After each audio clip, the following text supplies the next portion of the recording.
The last human voice that the galaxy ever heard belonged to a woman named Sarah Chen. She was a communications officer on a small trading station at the edge of human space. Her final transmission was nothing special.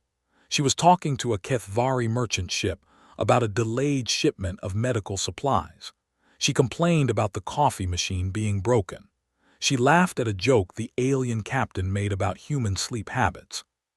Then her voice stopped, the signal died, and humanity went silent. That was 20,000 years ago. In the days that followed, no one thought much of it. Communication systems failed all the time. Solar flares disrupted signals.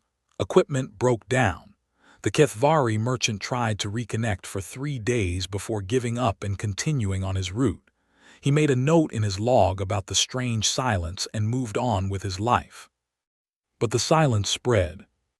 One station went quiet, then another, then a whole colony, then a planet.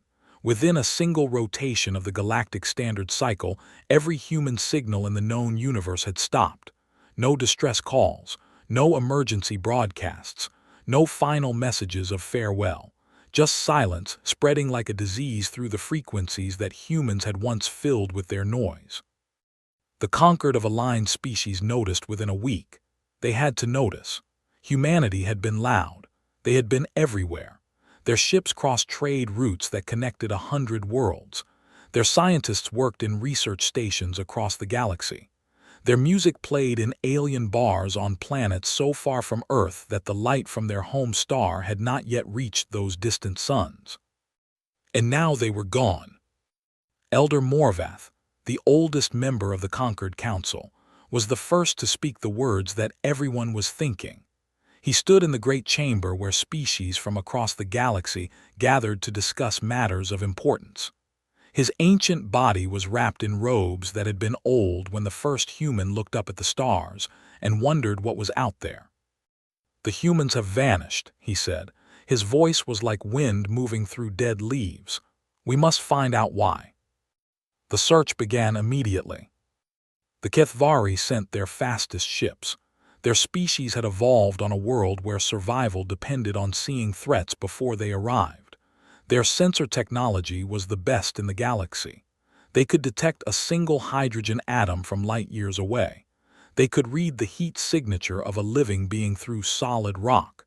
If anyone could find the humans, it was them. They found nothing. The first Kathari expedition reached the nearest human colony in 3 weeks.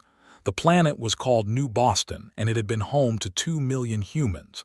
The Kathari ships entered orbit and scanned the surface. They found cities intact, buildings standing, power systems still running, food sitting on tables half-eaten, clothes laid out on beds as if their owners had been planning to wear them. But no humans, not one, not a single body, not a drop of blood, not a sign of struggle. The Kathari captain, a seasoned explorer named Vethkai, landed on the surface and walked through the empty streets. The silence pressed against him like a physical weight. He had seen dead worlds before. He had walked through the ruins of civilizations that had destroyed themselves in war or been consumed by plague. But he had never seen anything like this. There was no death here, there was just absence. He entered a home at random. The door was unlocked. Inside, he found a living room with comfortable furniture. A screen on the wall displayed a frozen image from some human entertainment program. In the kitchen, a pot of something sat on a cold, heating element. Vethkai's scanner told him it was soup. It had been there for weeks, but it had not rotted. The preserving field was still active. Upstairs, he found a bedroom. A child's bedroom, judging by the small bed and the toys scattered across the floor. On the pillow, there was an indentation where a small head had rested. The blankets were pulled back, as if the child had just gotten up. Vethkai stood in that room for a long time. He thought about his own children, waiting for him back home. He thought about how he would feel if he came home to find them gone without a trace. He left the house and returned to his ship. In his report to the Conquered, he wrote, "There is no explanation for what happened here. The humans did not die. They did not fight. They did not flee in ships we could track. They simply stopped being here. I do not know how this is possible. I do not know if I want to know. The Morvathy sent their own expedition next. They were the oldest species in the Conquered. Their records went back further than any other civilization. They had seen empires rise and fall. They had watched young species take their first steps into space and old species fade into extinction. If anyone could recognize what had happened to humanity, it was them. The Morvathy expedition was led by a historian named Siththerin. She was young by her species standards, only 4,000 years old, but she had spent her entire life studying the patterns of civilizations. She knew how species lived and how they died. She took her ship to Earth itself. The human homeworld was a blue and green jewel hanging in the darkness of space. From orbit it looked peaceful, beautiful even. The Morvathy had always found Earth strangely attractive, though they could not explain why. Perhaps it was because humans themselves had been strangely attractive, not physically, of course. Humans were small and fragile and lived such short lives, but there was something about them, a fire, a hunger, a refusal to accept the universe as it was. Siththerin landed outside a human city called New York. The towers rose around her like the bones of some great beast. She walked through streets that should have been filled with millions of humans rushing about their busy lives. Instead, there was only silence and the sound of wind moving through empty canyons of glass and steel. She found a library. Humans loved their libraries. They stored their knowledge in physical form, preserving it against the possibility of technological failure. Siththerin thought this was wise. Her own species had lost entire branches of their history when data storage systems had failed millions of years ago. Inside the library she found books, millions of them. She did not have time to read them all, but she scanned their contents into her ship's computer. History, science, philosophy, art. The entire record of human existence preserved in paper and ink. She also found something else. In a reading room on the top floor, she found a note. It was handwritten, which was unusual. Humans had stopped writing by hand centuries before their disappearance, but someone had taken a pen and paper and written a message. The note said, "We are sorry. There was no other way. Remember us." That was all. No explanation, no details, just an apology and a request for memory. Siththerin took the note back to the Conquered. She presented it to the council along with her findings. The note raised more questions than it answered. Sorry for what? No other way to do what? What were they asking to be remembered for? The Conquered debated for years. Theories multiplied like bacteria in a warm solution. Some said the humans had destroyed themselves. Their technology had grown too powerful, and they had accidentally wiped themselves from existence. Others said they had been attacked by some unknown enemy, an enemy so powerful that it could make an entire species vanish without a trace. Some suggested that the humans had transcended. They had evolved beyond physical form, becoming beings of pure energy or thought. They had left the material universe behind for something greater. This theory was popular among the more mystical species. It fit with their beliefs about the nature of existence and the ultimate fate of all intelligent life. But the Morvathy did not believe any of these theories. Siththerin spent the next 3,000 years studying everything the library had given her. She learned human languages. She read human books. She watched human entertainment programs and listened to human music. She tried to understand the species that had disappeared so completely. What she found disturbed her. Humans had been afraid of something. It was there in their stories, their myths, their deepest fears. They told tales of darkness coming from the void.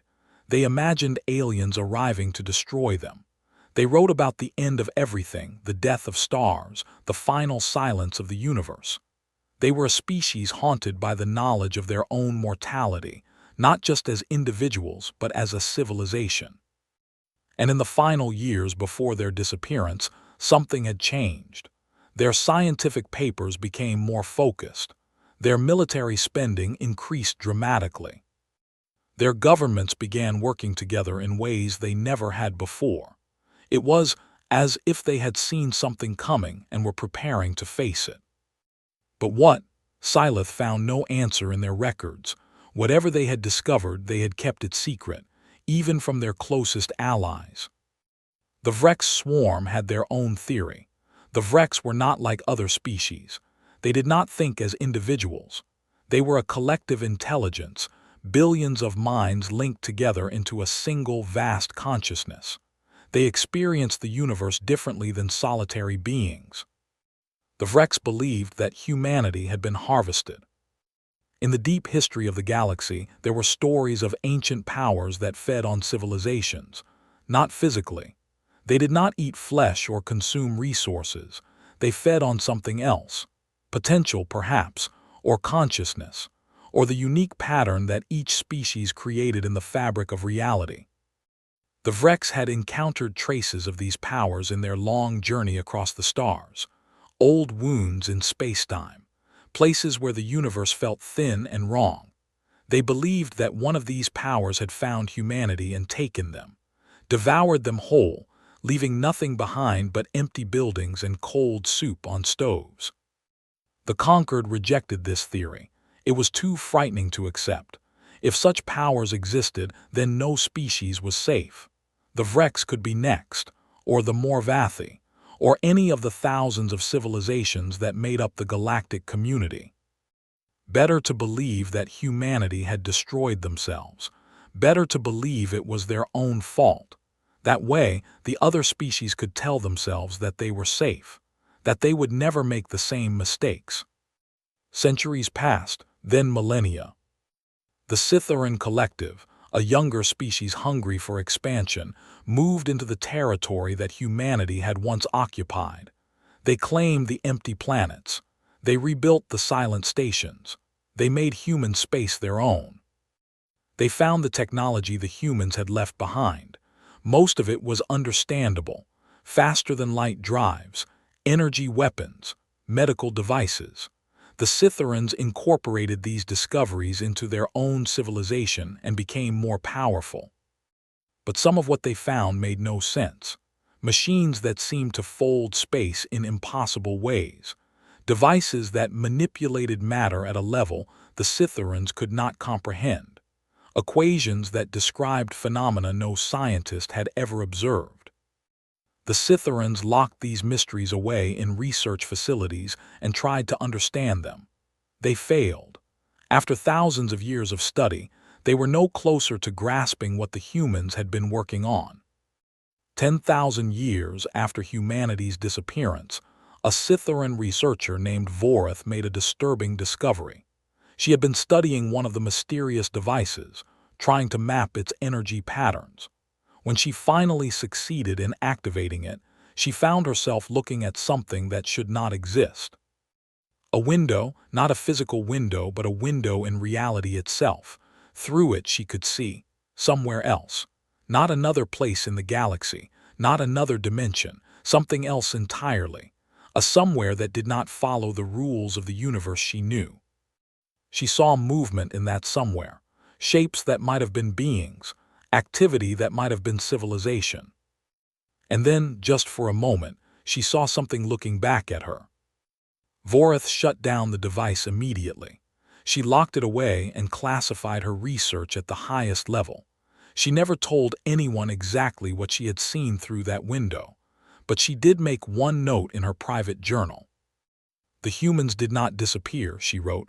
"They left, they went somewhere else, and I think I know why." She never explained what she meant. She died 300 years later, her secrets buried with her, but she had set something in motion that would not stop. 20,000 years after humanity's disappearance, their memory had faded to almost nothing. Young species had never known them. Old species had stopped talking about them. The human language was dead. Human music was forgotten. Human art gathered dust in archives that no one visited. Humanity had become a ghost story, a cautionary tale that parents told their children, a reminder that even the bold could disappear, even the loud could be silenced. The universe did not care about dreams or ambitions or potential. It took what it wanted and left nothing behind. The galaxy had moved on. But out in the darkness, beyond the edge of known space, something was waiting. It had been waiting for 20,000 years. It had been preparing. And now, finally, it was ready. The silence was about to end. In the void margin, the emptiest stretch of space in the known universe, something began to move. It was massive beyond comprehension. It was dark beyond darkness. It was old beyond age. And it was coming home. The ghost ship emerged from the void. It crossed the barrier between wherever it had been and the space that normal beings inhabited. It sent no signals. It made no announcements. It simply appeared, like a memory returning to a mind that had tried to forget. On a conquered monitoring station at the edge of civilized space, a young technician noticed an anomaly on her screens. She called her supervisor. He called his superior. Within hours, the news had reached the highest levels of the galactic government. Something was coming out of the darkness. Something old. Something human. The silence was over, and the galaxy would never be the same. Ambassador Kethos had served the conquered of aligned species for 300 years. He had negotiated peace treaties between warring civilizations. He had mediated disputes that threatened to tear the galaxy apart. He had seen wonders and horrors that would fill 1,000 lifetimes of stories, but he had never seen anything like the ship that appeared on his viewscreen that morning. It emerged from the void margin like a mountain rising from the sea. Sensors struggled to measure its size. The first readings came back corrupted. The second readings came back impossible. The third readings came back with a simple message. The ship was larger than any vessel ever recorded in galactic history. Kethos stood on the bridge of his diplomatic cruiser, the Harmony of Understanding, and watched the anomaly grow larger as they approached. His second-in-command, a young Morvathy named Siththerin the Younger, named for the famous historian, stood beside him. Her ancient face was calm, but her hands trembled slightly. "The sensors cannot determine its composition," she said. "The hull material does not match anything in our databases. It absorbs nearly all electromagnetic radiation. It should be invisible to us, but somehow we can see it." Kethos nodded slowly. He had noticed the same thing. The ship was darker than the space around it. It was a hole in the stars, a wound in the fabric of reality. Looking at it made his eyes hurt in ways he could not explain.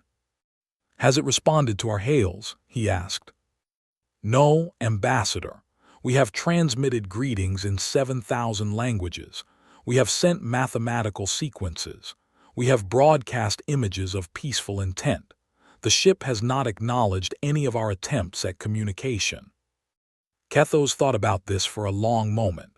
In his 3 centuries of diplomatic work, he had never encountered a species that refused to communicate.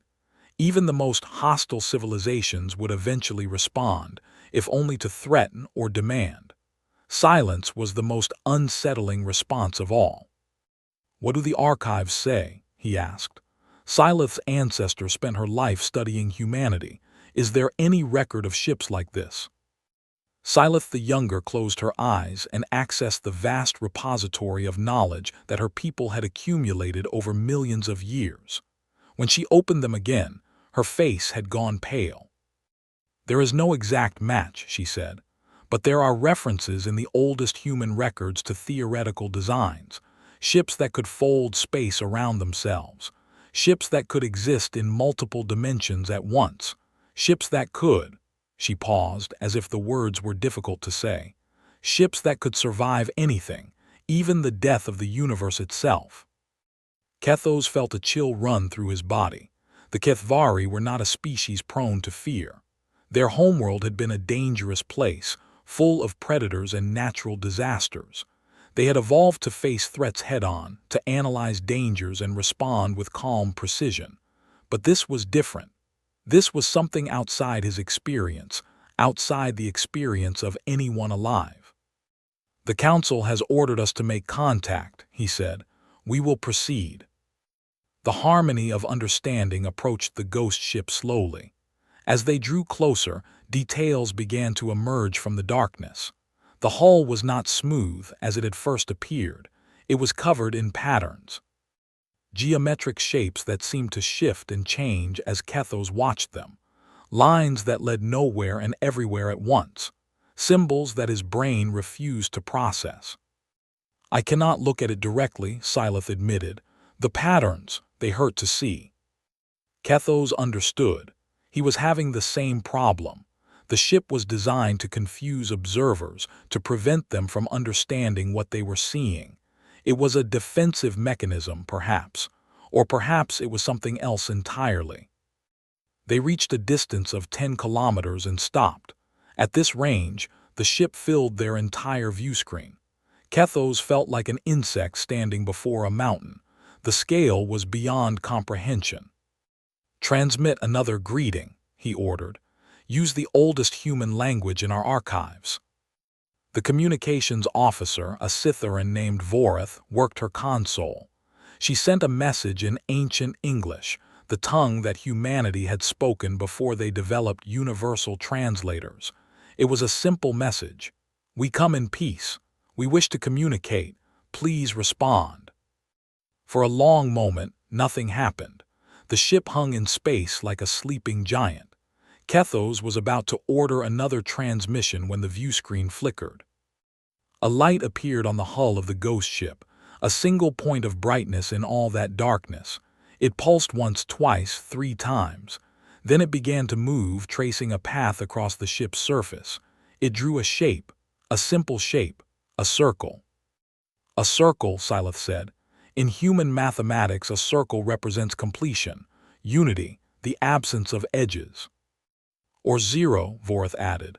"The beginning of counting, the empty set, nothing and everything at once." The light continued to move. It drew more shapes, a triangle, a square, a pentagon. It was demonstrating mathematical understanding, proving that there was intelligence behind the darkness.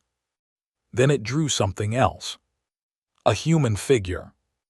The light traced the outline of a body, 2 arms, 2 legs, a head. It was crude, like a child's drawing, but there was no mistaking what it represented. There were humans on that ship, or something that remembered being human. "They are inviting us aboard," Kethos said. He was not sure how he knew this, but he was certain it was true. The drawing was a message. "We are here. We remember what we were. Come and see what we have become." "Ambassador," Morvathy said, "protocol requires us to wait for authorization from the Council before." "The Council sent us here to make contact," Kethos interrupted. "We will make contact." He assembled a team of 12, himself, Syleth the younger, Morvathy, 3 Kathari scientists with equipment to analyze whatever they found, 2 Morvathy historians to document everything, 3 Vrex drones, extensions of the swarm's collective consciousness, providing a perspective that individual minds could not achieve, and 1 Siththerin soldier just in case. They boarded a shuttle and crossed the void between the ships. The ghost ship grew larger with every passing second. Soon it blocked out the stars entirely. There was only the ship and the shuttle and the darkness between them. "I am detecting an opening in the hull," one of the scientists reported. "A door. It was not there a moment ago." Kethos saw it on the view screen. A rectangle of light had appeared in the ship's surface. An entrance, an invitation. "Take us in," he ordered. The shuttle passed through the opening and entered the ghost ship. The moment they crossed the threshold, everything changed. The shuttle's instruments went haywire. Screens displayed impossible readings. Gravity fluctuated wildly, pressing them into their seats one moment and lifting them from their chairs the next. The walls of the hangar around them seemed to breathe, expanding and contracting in slow, rhythmic pulses. "What is happening?" Morvathy demanded. "The ship is alive," one of the Vrex drones said. Its voice was calm, almost meditative, or something like alive. "It is not a machine in any way we understand. It is a place, a somewhere that exists according to its own rules. The shuttle settled onto a surface that might have been a floor. The gravity stabilized, though it felt slightly wrong, as if it was coming from the wrong direction. The door of the shuttle opened, and air flowed in. The Kathari scientists analyzed it immediately. Breathable, one of them reported. Nitrogen, oxygen, trace elements. It matches the standard human atmosphere from their records, but there is something else, a component our instruments cannot identify. Kethos stepped out of the shuttle. The hangar around them was vast, large enough to hold a small fleet. The walls were the same dark material as the ship's hull, but here they were covered in lights. Thousands of tiny points of illumination, arranged in patterns that might have been decorative or might have been functional or might have been something else entirely. "Which way?" Syleth asked. Before Kethos could answer, the lights began to move. They flowed across the walls like water coming together to form a line, a path, a guide. "We follow the lights," Kethos said. They walked through corridors that seemed to stretch and compress as they moved. The geometry was wrong. Kethos knew that they were walking in a straight line, but somehow they turned corners that did not exist. They climbed stairs that led down. They passed through doors that opened before them and closed behind them with sounds like whispers.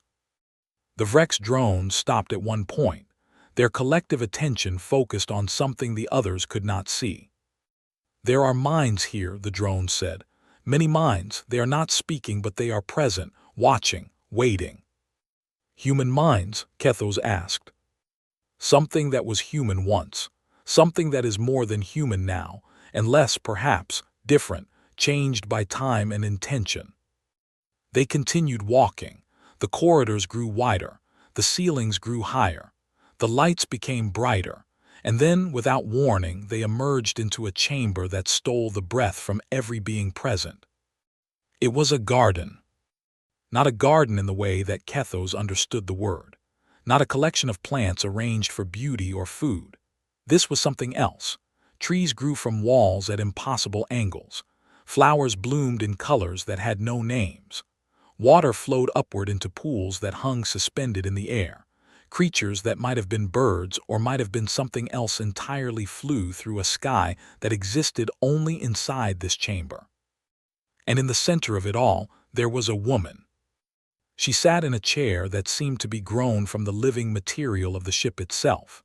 Vines wrapped around her arms and legs, pulsing with faint light. Her eyes were closed, but Kethos knew that she was aware of them. He could feel her attention like heat from a fire. She was human, or she had been human once. Her form was still recognizably the same as the figures in the old records: 2 arms, 2 legs, a head with 2 eyes and a nose and a mouth, skin that was pale and smooth, hair that was dark and long. But there was something different about her, something that his eyes could not quite capture. She seemed to exist more fully than anything else in the room. She was realer than real, more present than present. Looking at her was like looking at the source of light itself. Her eyes opened. They were not human eyes. They were too deep, too vast, too full of knowledge and time and experience. Looking into them, Kethos felt like he was falling into an ocean of stars. "You came sooner than we expected," she said. Her voice carried harmonics that resonated in frequencies Kethos had not known existed. It was beautiful and terrible at the same time. "But that is fine. We are ready now." Kethos tried to speak. His mouth was dry. His mind was blank. 300 years of diplomatic training, and he could not find words to address this being who had once been human. "Who are you?" he finally managed. "What are you?" The woman smiled. It was a human expression, but it did not reach her eyes. Those eyes were too old for smiling. "My name is Elina," she said. "I was born on Earth, in a city called Madrid, 800 years before my species left this galaxy.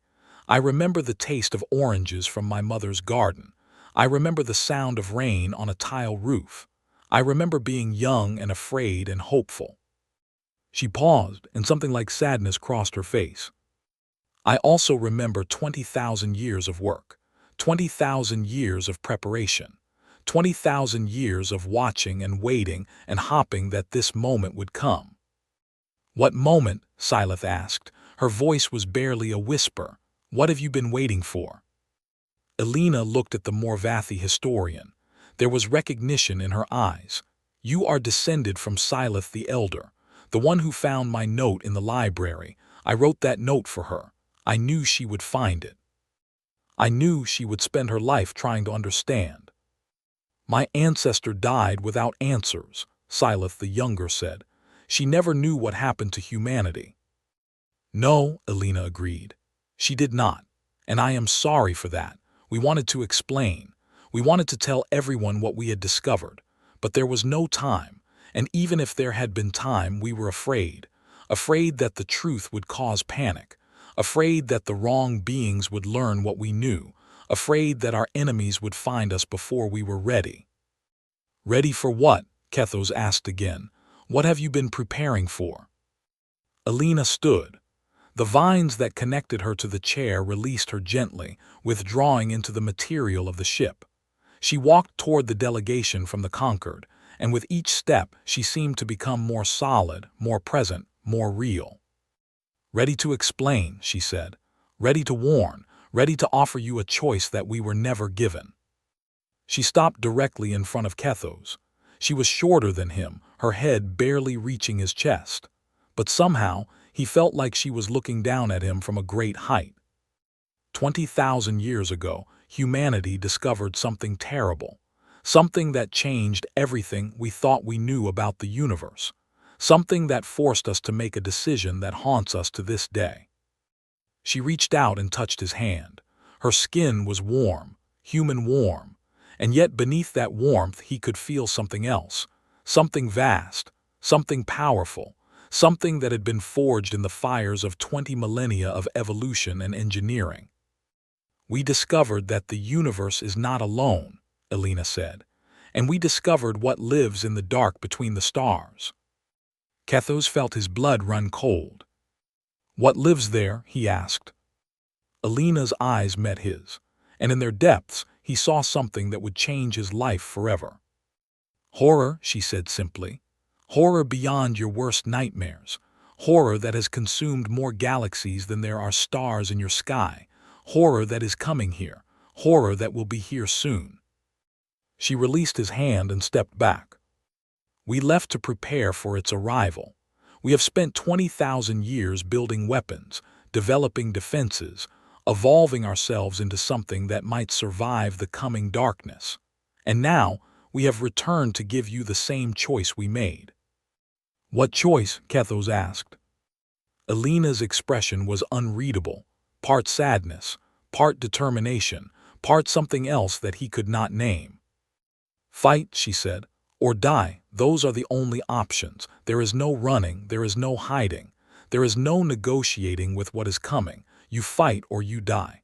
And if you choose to fight, we will show you how. The chamber was silent.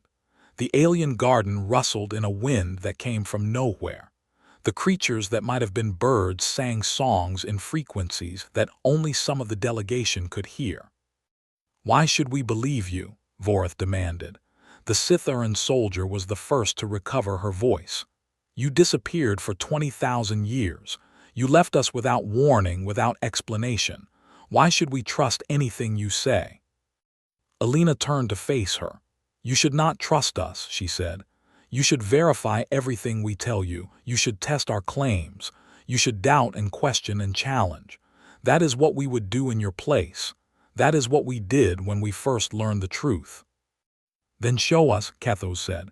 Show us this horror you speak of. Prove that it exists. Elina nodded slowly. Yes, she said. That is fair. That is necessary. You cannot prepare to fight what you do not understand. She turned and walked back toward her chair. As she moved, the walls of the chamber began to change. The garden faded, the lights dimmed, and something else appeared. Images, moving images, projected onto the surfaces all around them. Images of the darkness between galaxies. Images of things moving in that darkness. things that had no shape and every shape, things that consumed light and matter and time itself. Kethos watched, and he felt something he had not felt in 3 centuries of diplomatic service. Fear. Real fear. The kind of fear that makes you want to run and hide and pretend that you never saw what you saw. But he did not run. He stood and watched and learned, because he was an ambassador of the conquered and his people needed to know what was coming. The galaxy needed to know. And now, finally, humanity had returned to tell them. The images played across the walls of the chamber for what felt like hours. Kethos watched in silence, his mind struggling to process what he was seeing. Beside him, the other members of the delegation stood frozen, their faces reflecting the horror that unfolded before them. Elina narrated as the images moved. Her voice was calm, almost gentle, like a teacher explaining a difficult lesson to young students. But the lesson she taught was not one that any school had ever offered. It was a lesson in the true nature of the universe and the things that lurked in its darkest corners. 20,000 years ago, Elina began, humanity was where you are now. We had spread across the stars. We had built a civilization. We were young and proud and convinced that we understood how the universe worked. The images showed human ships crossing the galaxy, human colonies rising on distant worlds, human scientists making discoveries that pushed the boundaries of knowledge. It was familiar to Kethos. He had seen similar images in the historical archives. The golden age of humanity, the Morvathy called it. The time when the strange, short-lived species had seemed destined to become one of the great powers of the galaxy. Then we found something, Elina continued. It was an accident. A research station on the edge of explored space picked up a signal. It was faint, so faint that our instruments almost missed it. But one scientist, a woman named Dr. Maria Santos, noticed it. She was curious. She wanted to know what it was. The images changed. They showed a small station floating in the darkness between stars. Inside, a woman with gray hair and tired eyes sat at a console, adjusting instruments, chasing a signal that danced at the edge of detection. Dr. Santos spent 3 years following that signal. It led her further and further from known space. Her colleagues thought she was wasting her time. Her funding was cut. Her equipment failed. But she refused to give up. She knew somehow that what she was looking for was important. The woman on the screen grew older. Her hair turned white. Her face grew lined. But her eyes never lost their determination. She built better instruments from salvaged parts. She calculated trajectories by hand when her computers broke down. She pushed further into the void than any human had gone before. Finally, she found the source of the signal. The images showed a structure floating in the darkness between galaxies. It was massive, larger than any station or ship or planet. It was also ancient. The materials were corroded by billions of years of exposure to the cold void. The design was unlike anything human science had ever conceived. It was a beacon, Elina said, left by a species so old that the stars themselves had been young when they died. They had built it as a warning, a message in a bottle thrown into the cosmic ocean, hoping that someone would find it before it was too late. What did the message say? Kethos asked. His voice was hoarse. Elina turned to look at him. Her eyes were full of sadness. It said, something is coming. It said, we could not stop it. It said, run. The images changed again. They showed the message itself, translated into human language. It was simple, direct. The words of a species facing extinction, trying to give others a chance they had never had. We are the last of the ancients. We have watched the universe for 1 billion years. We have seen 1,000 civilizations rise and fall. We have learned much. But there is one thing we could not learn. There is one enemy we could not defeat. It comes from the void between voids. It feeds on light and matter and thought. It cannot be reasoned with. It cannot be fought. It cannot be stopped. We tried everything. We failed. Now we leave this warning for those who come after, The darkness is hungry. The darkness is patient. The darkness is coming. When you hear this message, you have perhaps 30,000 years, perhaps less. Use that time wisely. Prepare, evolve, become something that can survive. Or do what we could not, find a way to fight. We believe it is impossible, but we are dying, and the dying do not always see clearly. Perhaps you will find strength where we found only despair. This is our gift to you, our warning, our hope. Do not waste it. The message ended, the images faded, the chamber was silent. Silith the Younger spoke first. 1 billion years, she said, her voice trembled. The ancients lived for 1 billion years and they could not defeat this thing. No, Elina said, they could not. They were one of the oldest species ever to exist. They had technology that made ours look like children's toys. They understood the universe on a level that we still cannot comprehend, and they failed. Then what hope do we have? Morvathy demanded. The Siththerin soldier's face was pale. If beings who lived for 1 billion years could not stop it, what can we possibly do? Elina walked toward them. Her footsteps made no sound on the floor of the chamber. That is the question we asked ourselves, she said. When Dr. Santos brought her discovery back to Earth, there was panic. The governments of humanity argued for months about what to do. Some wanted to share the warning with the other species. Some wanted to hide it.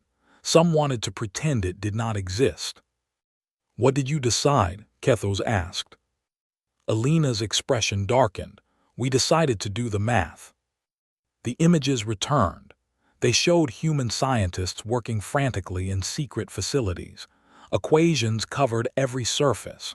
Models ran on supercomputers. Data flowed like rivers between research stations across human space. We calculated how far the darkness had traveled in the time since the ancients left their warning. We estimated its speed based on the signals it emitted. We mapped its path through the galaxies it had already consumed. The images showed a map of the universe, a vast, impossibly large map, and on that map a darkness spreading like ink through water. Galaxy after galaxy swallowed, star after star extinguished, a wave of nothing expanding in all directions. The ancients thought we had 30,000 years. They were wrong. The darkness had accelerated. It had grown stronger with each galaxy it consumed. By our calculations, we had perhaps 20,000 years before it reached us. Kethos felt sick. 20,000 years sounded like an eternity, but he knew, from his studies of history, how quickly time could pass. The Morvathy Empire had risen and fallen in less time. The Kathari had evolved from primitive hunters to a spacefaring civilization in barely half that span. 20,000 years is not enough, he said. Not to develop weapons against something like that. Not to prepare defenses against an enemy that has destroyed civilizations 1 billion years old. You are correct, Elina agreed. 20,000 years is not enough. Not if you spend that time the way civilizations normally spend time. Not if you waste centuries on wars and politics and petty disputes. Not if you follow the normal path of development. She paused, and something like fire flickered in her eyes. That is why we left. The images showed humanity's final days in the galaxy. Ships gathering, stations emptying, billions of people moving through space in the greatest migration in the history of intelligent life. We realized that we could not save everyone. There was not enough time. There was not enough technology. We could not build ships for all the species of the galaxy. We could not teach them all what we had learned. If we tried, we would fail. We would waste our precious years in arguments and negotiations while the darkness crept closer. So you abandoned us, Morvathy said. There was anger in her voice, betrayal. Elina met her eyes without flinching. Yes, we abandoned you. We made a choice that haunts us to this day. We decided that the only way to save anyone was to save ourselves first, to take our species and disappear, to find a place where we could work without distraction, where we could evolve without interference, where we could prepare for a war that might be impossible to win. "Where did you go?" Syleth asked. Elina gestured, and the images changed once more. They showed something that Kethos could not understand at first: a bubble, a sphere of light floating in darkness. But the darkness was not the darkness of space. It was something deeper, something more fundamental, the darkness that existed before the universe began.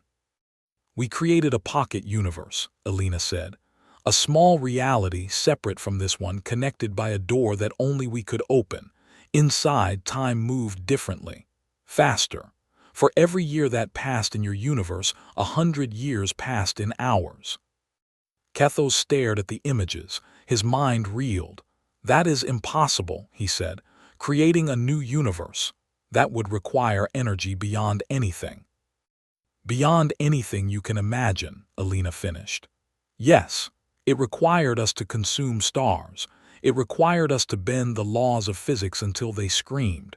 It required us to sacrifice things we loved, but we did it because we had no other choice." The images showed the pocket universe growing, changing. Inside it, humanity transformed. Cities that defied geometry, bodies that incorporated machines and biology in ways that made no distinction between the two. Minds that expanded beyond the limits of individual skulls, connecting to vast networks of thought and memory. 20,000 years passed for you," Elina said. "For us, 2 million years passed. 2 million years of evolution. 2 million years of engineering. 2 million years of preparation." 2 million years. The number hung in the air like a physical thing.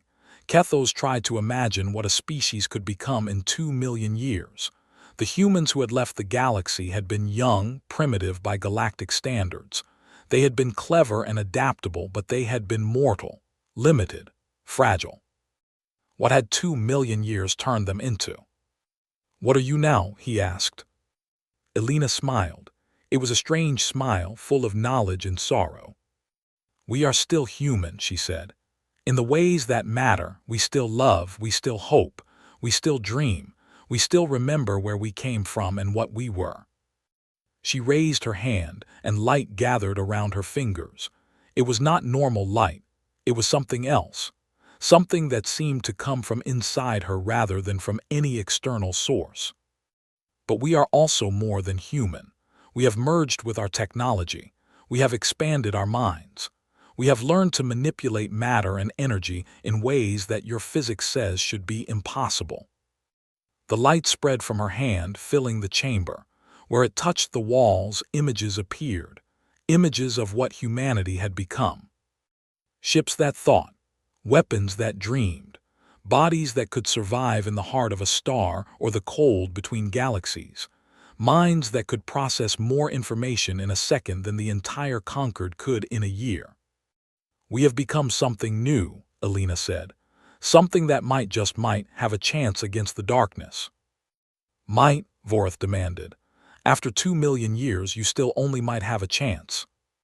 Elina lowered her hand. The light faded. The images disappeared. "You do not understand what we are facing," she said. Her voice was heavy, tired. "The darkness is not an enemy in any way you understand the word. It is not a species. It is not a force. It is not even a thing in the normal sense." "Then what is it?" Elina was silent for a long moment. When she spoke again, her voice was barely a whisper. "It is hunger, pure, endless hunger. It exists only to consume. Light, matter, energy, thought, time itself. Everything that exists it wants to devour. Everything that might exist it wants to prevent."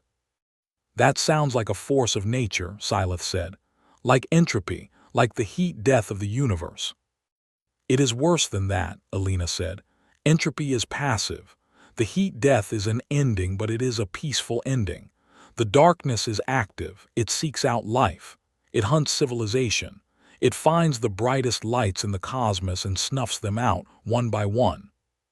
She turned to face the delegation fully. Her eyes were burning with an intensity that made Kethos want to look away. "And it is aware.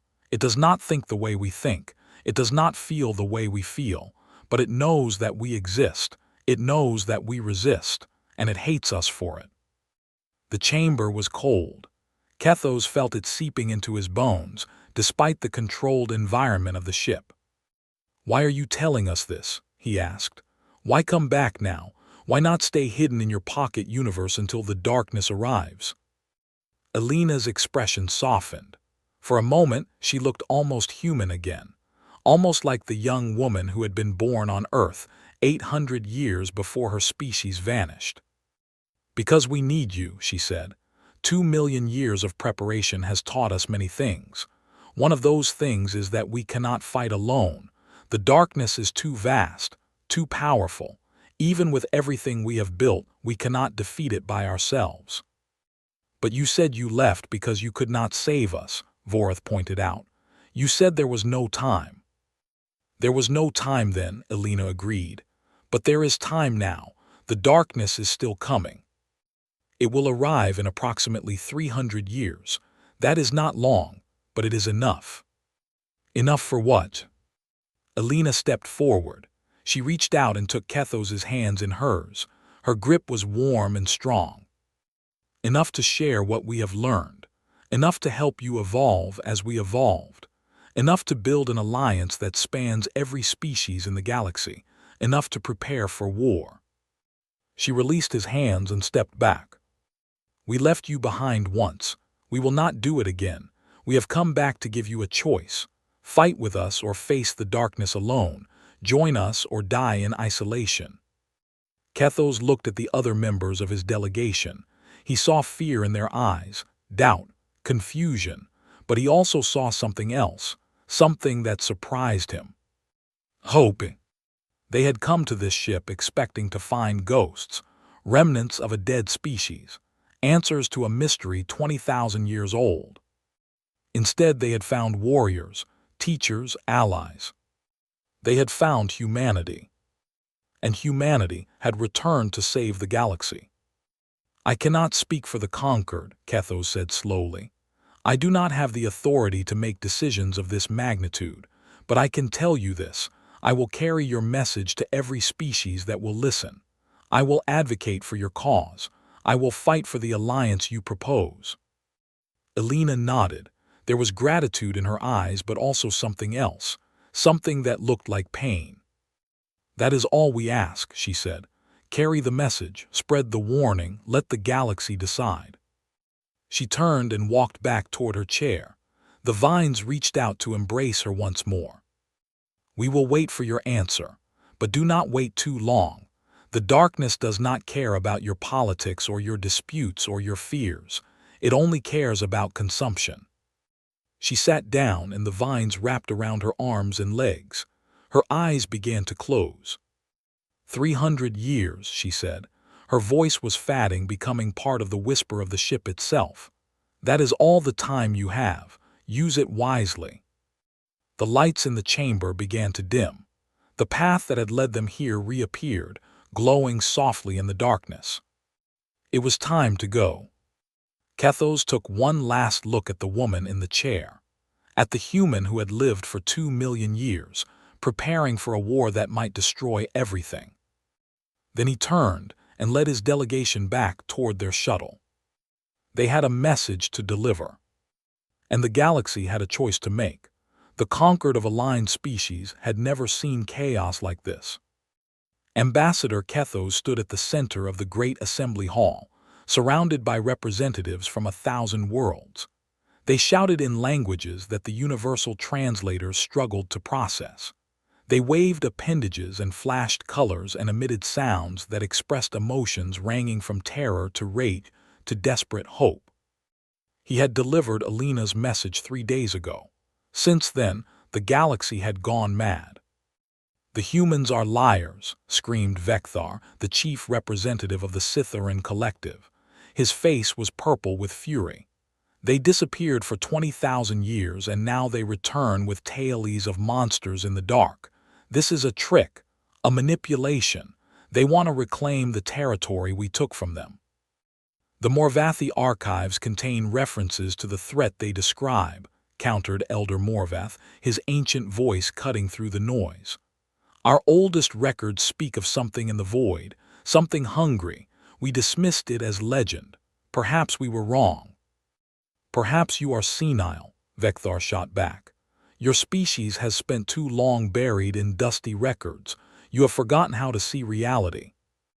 The hall erupted again. Kethos closed his eyes and tried to find calm. It was difficult. Every species present had their own fears, their own agendas, their own reasons to accept or reject the warning humanity had brought. The Kathari, his own people, were divided.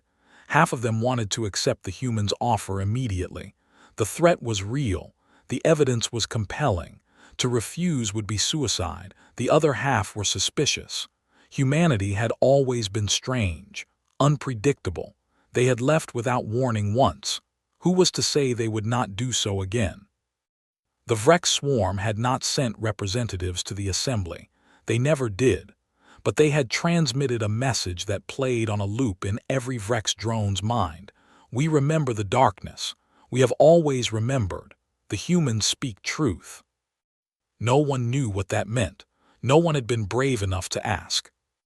Ambassador Kethos, someone shouted. He opened his eyes to see a Siththerin journalist pushing through the crowd. Is it true that the human ship destroyed a Siththerin fleet? Is humanity declaring war on the collective? Kethos raised his hand for silence. Slowly, reluctantly, the noise died down. No one was destroyed, he said. The human ship relocated the Siththerin vessels to their homeworld. No crew member was harmed. It was a demonstration of capability, not an act of aggression. A demonstration of capability is a threat, Vecthar bellowed.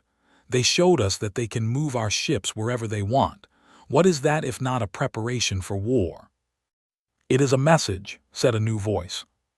The assembly fell silent.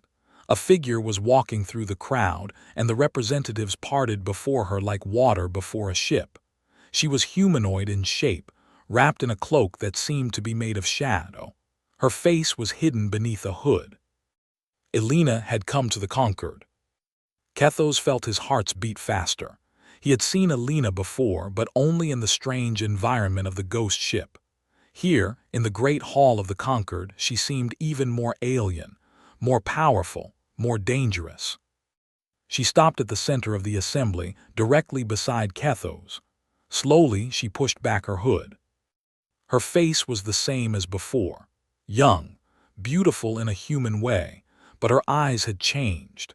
They glowed with a faint light that had nothing to do with the illumination of the hall, and when she spoke, her voice carried to every corner of the vast chamber without any apparent effort.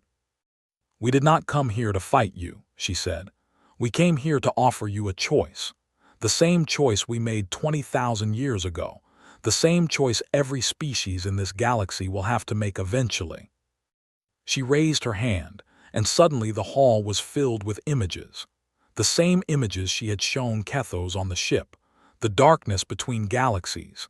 The thing that consumed light and matter and thought. The warning left by a species a billion years dead. "This is what is coming," Elina said. "You can believe it or not. You can accept our help or refuse it. That is your right. We will not force you."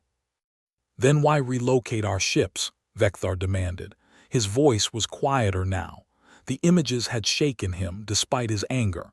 "Why demonstrate your power if not to intimidate us?" Elina turned to face him.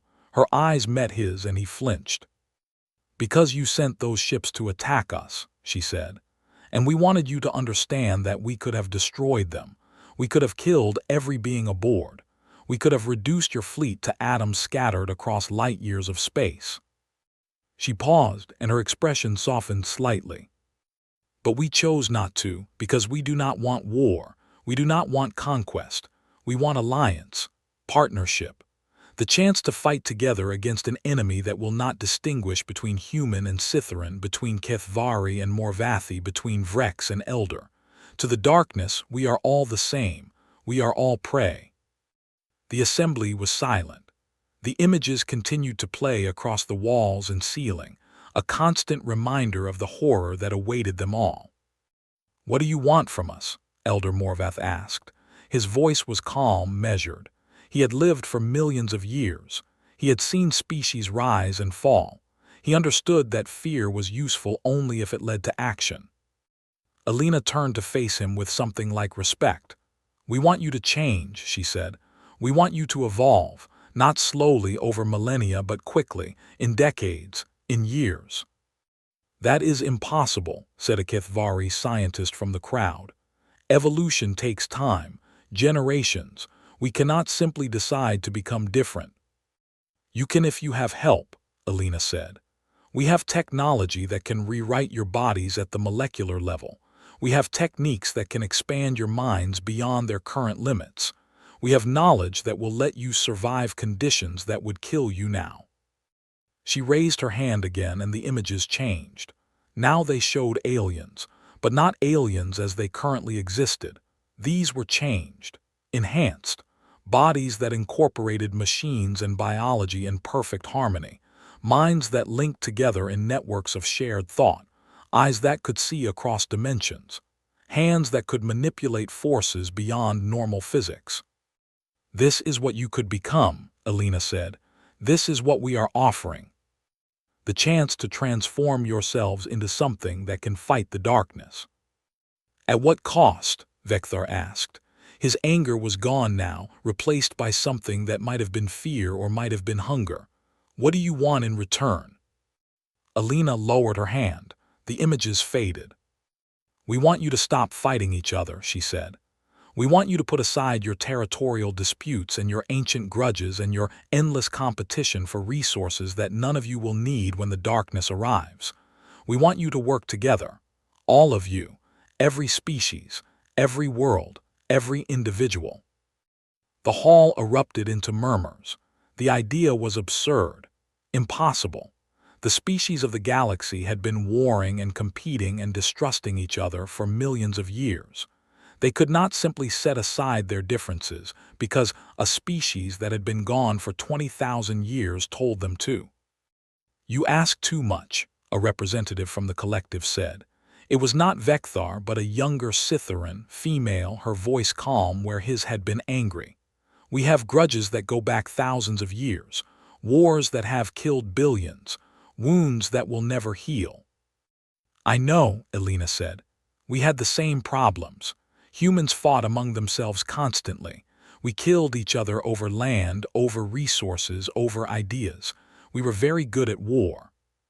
She walked toward the young Siththerin, her footsteps silent on the floor of the assembly hall. "But we learned something in the centuries before we left. We learned that the universe does not care about our disputes. The stars do not care who owns what territory. The void does not care about our grudges or our histories or our righteous anger." She stopped directly in front of the Siththerin representative. "The only thing that matters is survival, and you cannot survive alone. None of you can, not even us." The young Siththerin met Elina's eyes. She did not flinch, though Kethos could see the effort it cost her. "Why should we believe that you will help us?" she asked. "You left us once.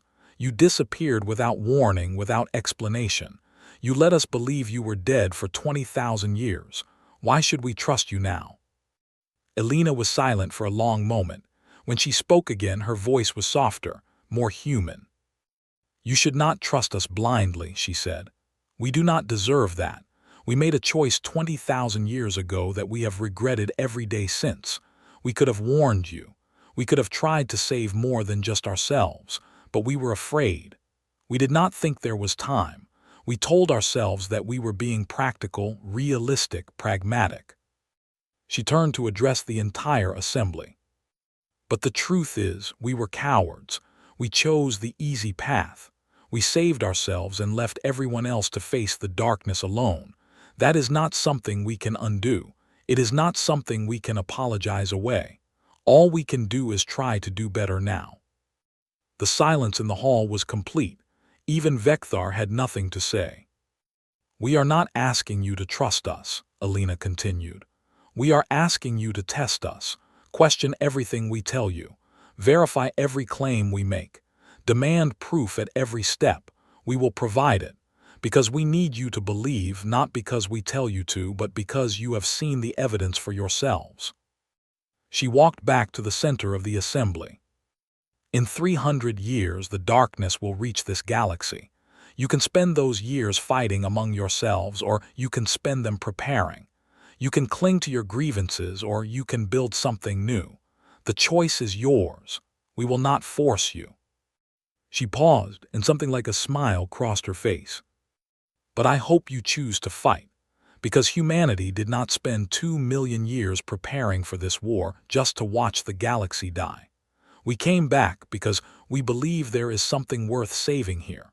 We came back because we remember what it was like to be part of something larger than ourselves.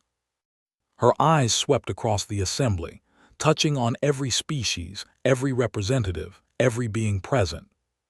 We came back because we missed you, all of you, even the ones who hate us, even the ones who fear us, even the ones who will never accept what we have become.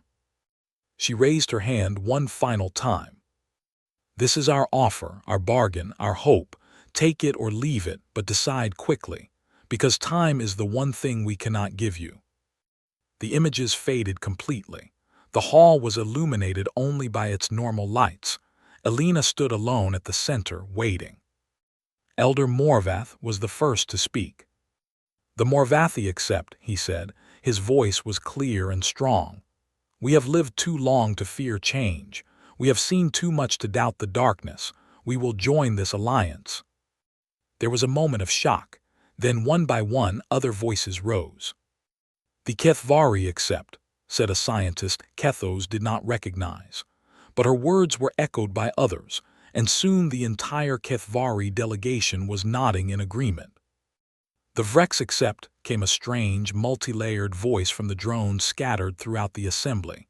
We have always known, we have always waited, now we will fight. Species after species declared their support. Some were enthusiastic, others were reluctant, but the tide had turned.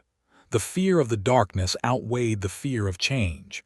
The promise of survival outweighed the weight of ancient grudges. Finally, only the Siththerin collective remained undecided. Vecthar stood alone, his face a mask of conflicting emotions. The young female representative stood beside him, her hand on his arm. Representative Vecthar, Elina said, you have accused us of manipulation, of lying, of threatening. Perhaps you were right. Perhaps we have done all of those things. She walked toward him, stopping just out of arm's reach. But the darkness does not care about our methods. It does not care about our motives. It only cares about consumption. And when it arrives, it will consume your people just as it will consume everyone else. She extended her hand. Join us, not because you trust us, not because you forgive us, but because your people deserve a chance to survive, because your children deserve to grow up in a galaxy that still exists. Vecthar stared at her hand for a long moment. His face was unreadable. Then slowly, he reached out and clasped it. The Siththerin collective accepts, he said. His voice was rough, reluctant, but it was agreement. The hall erupted into cheers. For the first time in the history of the conquered, every major species had agreed on something. For the first time, they were united. Elina released Vecthar's hand and stepped back. Her face was calm, but Kethos thought he saw tears in her glowing eyes. Then let us begin, she said. We have much work to do and not much time to do it. She turned and walked toward the exit. The crowd parted before her, as it had when she arrived. At the door, she paused and looked back. Thank you, she said, all of you, for giving us a second chance. Then she was gone, vanishing into the corridor beyond. Kethos stood in the center of the assembly hall, surrounded by the representatives of 1,000 worlds. The alliance had been formed. The bargain had been struck. Now the real work would begin. 300 years to prepare for the end of everything. He only hoped it would be enough. 300 years passed like a dream. Kethos stood on the bridge of the Remembrance, the great ghost ship that had started everything, and watched the fleet assemble. 10,000 vessels hung in the darkness, their hulls glowing with lights that represented 100 different species. Kathari destroyers flew beside Siththerin battleships. Morvathy archive ships drifted near Vrex bioforms. And woven through them all, silent and dark and powerful, the human vessels waited. He was old now. 300 years of life had worn away the youthful ambassador who had first stepped aboard this ship. His carapace was weathered. His eyes were dim. His movements were slow. But his mind was sharper than ever, enhanced by the technology that Elina had given them, expanded by the training that the humans had provided. He was not the same being he had been. None of them were. The Alliance had changed every species it touched. Bodies had been rewritten. Minds had been connected. The boundaries between individual and collective, between flesh and machine, between thought and reality, had blurred and shifted until they meant something entirely new. Elina stood beside him. She had not aged at all in 3 centuries. She looked the same as she had the day they met, young and beautiful and terribly ancient. But she had changed too, in ways that were harder to see. The burden she carried was heavier now. The weight of responsibility pressed down on her like gravity from a dying star. "They are coming," she said. Her voice was soft, but it carried to every being on the bridge. "The scouts have detected them at the edge of the system." Kethos looked at the view screen. At first he saw nothing, just stars and darkness and the vast empty spaces between. Then his enhanced eyes adjusted, and he saw what the scouts had found. The darkness was moving. It did not look like a fleet. It did not look like an army. It looked like the absence of everything, a wave of nothing, spreading across the stars, swallowing light and matter wherever it touched. Planets vanished into its embrace. Suns flickered and died. The fabric of space itself seemed to tear and twist as it passed. "How long?" Kethos asked. "Hours," Elina said. "Perhaps less. It moves faster when it senses prey." Around them, the bridge crew worked in silence. Morvathy navigators plotted courses. Kathari gunners armed weapons. Siththerin tacticians coordinated the fleet. Vrex bioforms processed information at speeds no individual mind could match. And humans, changed and ancient and impossible, held everything together. This was what 300 years had built. A fleet unlike anything the galaxy had ever seen. Ships that thought and dreamed and fought with a purpose that went beyond survival. Weapons that existed in dimensions no one had known existed before the humans returned. Defenses that bent the laws of physics until they screamed. And it still might not be enough. "We should have had more time," a young Siththerin officer said. Her name was Vekthar's granddaughter, Surith. She had been born after the Alliance was formed, raised in a world where humans and aliens worked side by side. She had never known the old rivalries, the ancient hatreds. To her, the Alliance was simply reality. "Time is always insufficient," Elina replied. "We could have had 1,000,000 years, and it still would not have been enough to prepare for this." She turned to face the crew. Her eyes swept across every species, every individual, every being who had chosen to be here. "What we have built in 3 centuries is a miracle," she said. "You have accomplished things that should have been impossible. You have changed yourselves in ways that your ancestors would not have believed. You have become something new, something beautiful, something worth saving." She paused and her voice softened. "Whatever happens today, remember that. Remember that you fought. Remember that you did not surrender. Remember that you chose to stand against the darkness, even when standing seemed hopeless." The bridge was silent. Outside, the darkness crept closer, swallowing stars one by one. "All ships," Elina commanded. "Move to defensive positions, prepare for engagement." The fleet began to move. 10,000 vessels, carrying billions of beings, spread across the void like a wall of light. At the center, the Remembrance held its position, a beacon of human engineering and human will. Kethos watched the darkness approach. It was closer now, close enough to see the shapes that moved within it. things that had no form and every form, things that consumed light and reflected nothing back, things that were hunger given shape. "They are testing us," Elina said, "reaching out with tendrils to see how we respond." On the view screen, a tendril of darkness lashed toward the edge of the fleet.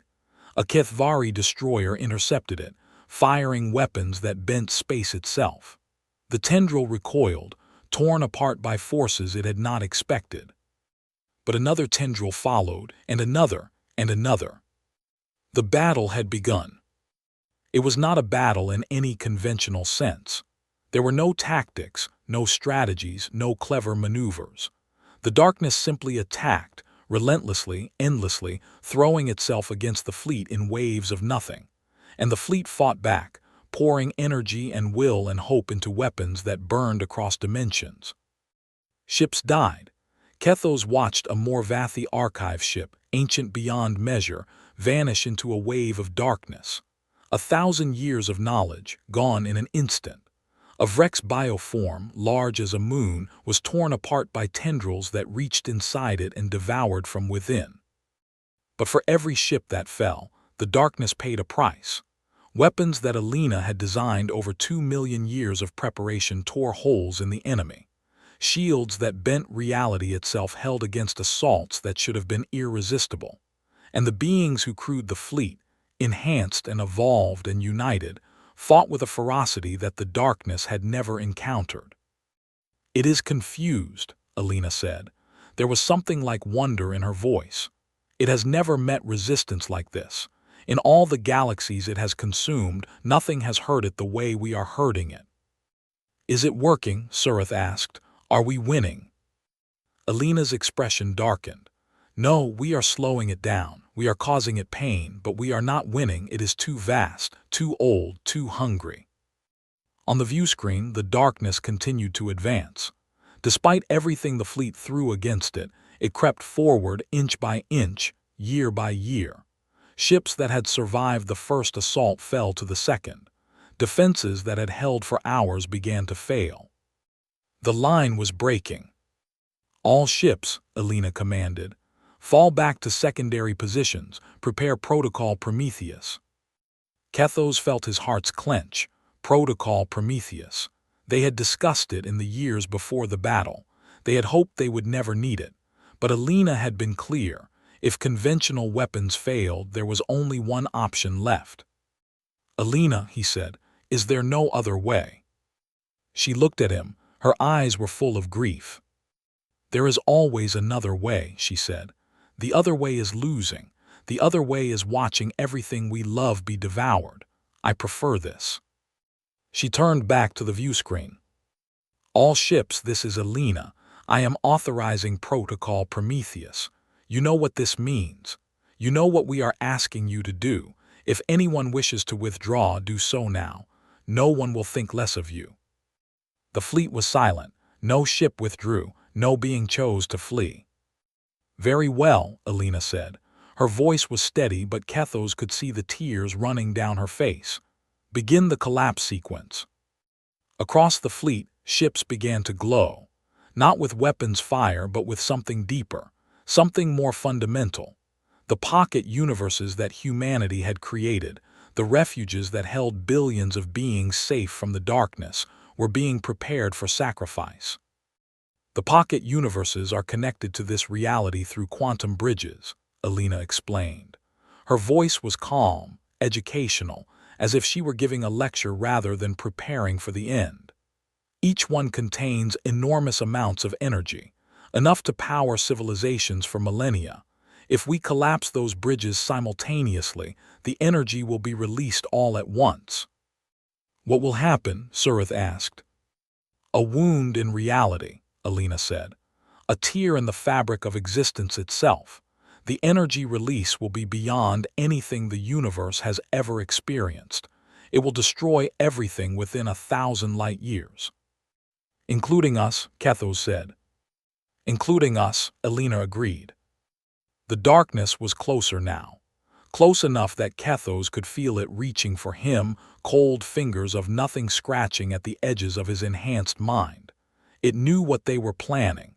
It could feel the energy building in the pocket universes. And for the first time since it had begun its endless consumption, it felt something like fear. "All ships," Elina said. "I want you to know that it has been an honor, fighting beside you, learning from you, watching you become something more than you were." She paused and her voice broke slightly. "I came to this galaxy 20,000 years ago, afraid of what we had found, afraid of what we had to become. I left and spent 2 million years preparing for this moment. I thought I was ready." She laughed, a sound full of sorrow and joy. "I was not ready. Nothing could have prepared me for this, but I would not trade it for anything. These 300 years, fighting beside you, building something together, have been the best years of my very long life." On the view screen, the darkness lunged. It knew it was running out of time. It threw itself against the fleet with everything it had, tendrils of nothing reaching for the pocket universes, trying to stop the collapse before it could begin. Ships died by the hundreds. The Remembrance shuddered as darkness scraped against its hull.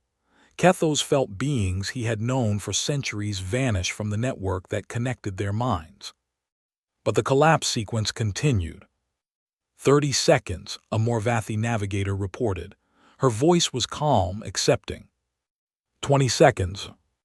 10 seconds. Elina closed her eyes. Her lips moved in a silent prayer. Kethos did not know which human deity she was praying to. Perhaps all of them, perhaps none.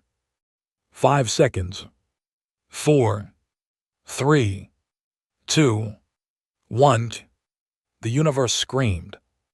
The pocket universes collapsed simultaneously. The quantum bridges that connected them to reality shattered, releasing energy that had been stored for millions of years. Space and time twisted. Dimensions folded in on themselves. The laws of physics, pushed beyond their breaking point, simply stopped working. And the darkness burned. For 1 million years, it had known only hunger, only consumption, only the endless drive to devour everything that existed. It had never felt pain. It had never felt fear. It had never felt anything but the satisfaction of making more of the universe into nothing. Now it felt all of those things at once. The wound in reality spread through the darkness like fire through dry grass. It consumed the consumer. It devoured the devourer. It took the endless hunger and fed it its own poison. The darkness screamed, not with sound because sound could not exist in the void between dimensions, but with something deeper, something that echoed through the minds of every being who had ever lived, every being who was living, every being who might ever live. It was the scream of a god dying. And then silence. Kethos opened his eyes. He was floating in darkness, not the darkness of the enemy but the darkness of space, normal space. Stars hung around him, distant and beautiful. He was alive. "Elina," he called. His voice echoed strangely, as if he were speaking in a vast empty chamber. "I am here." She appeared beside him, glowing faintly with a light that came from within her. She looked different now, more human than she had in years. The weight that she had carried for so long seemed to have lifted. "We survived," Kethos said. It was not a question, but he needed to hear the confirmation. "Some of us survived," Elina said. Her voice was sad. "Not all. The pocket universes are gone. Billions of beings who chose not to be in the fleet are lost. The refuge we built over 2 million years has been destroyed." "But the darkness—" Elina smiled. It was a human smile, full of grief and joy and hope. "The darkness is wounded, perhaps mortally. It has retreated to the void between galaxies trying to heal. It may recover in time. In 1 million years perhaps, or 10 million, but for now it is gone." She reached out and took his hand. Her touch was warm. "We won, old friend. Against all odds, against all expectations, against an enemy that had never been defeated, we won." Kethos felt tears running down his face. He had not known that his enhanced body could still cry. "What now?" he asked. Elina looked out at the stars.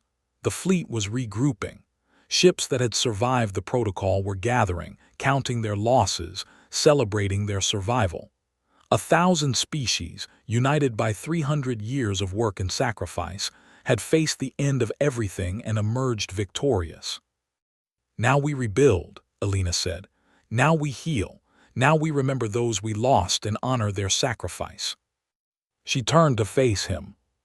"And now we prepare, because the darkness may return, in 1,000,000 years or 10 million or 100 million, and when it does, we will be ready." Kethos looked at the fleet, at the species who had learned to work together, at the humans who had returned from their long exile, at the galaxy that had survived. "Will we be here," he asked, "in 1,000,000 years?" Elina smiled again. This time the smile reached her eyes. "We will be somewhere," she said. "Changed perhaps, different but still fighting, still hopping, still refusing to surrender to the darkness." She squeezed his hand. "That is what we do. That is what we have always done. And that is what we will always do." Around them the stars burned bright. The galaxy turned slowly on its axis. Life continued in all its strange and beautiful forms. And somewhere in the vast darkness between galaxies, humanity kept watch. Waiting, hopping, preparing. Because the darkness might return. But when it did, they would be ready. They would always be ready. 10,000 years later, in a universe that had healed and grown and flourished, a young Kathari researcher discovered an anomaly at the edge of the void margin. It was a signal, faint, ancient, human. She analyzed it for weeks, trying to understand what it meant. It was not words exactly. It was more like a feeling, a memory, a promise. When she finally translated it, she sat in silence for a long time. The message said, "We survived. We are out here somewhere, somewhen. We remember you. We remember all of you. And if the darkness ever comes again, we will be back." She saved the signal, filed her report, and looked up at the stars. Somewhere out there, humanity was still watching, still waiting, still hopping. And the galaxy, for the first time in a very long time, was not afraid.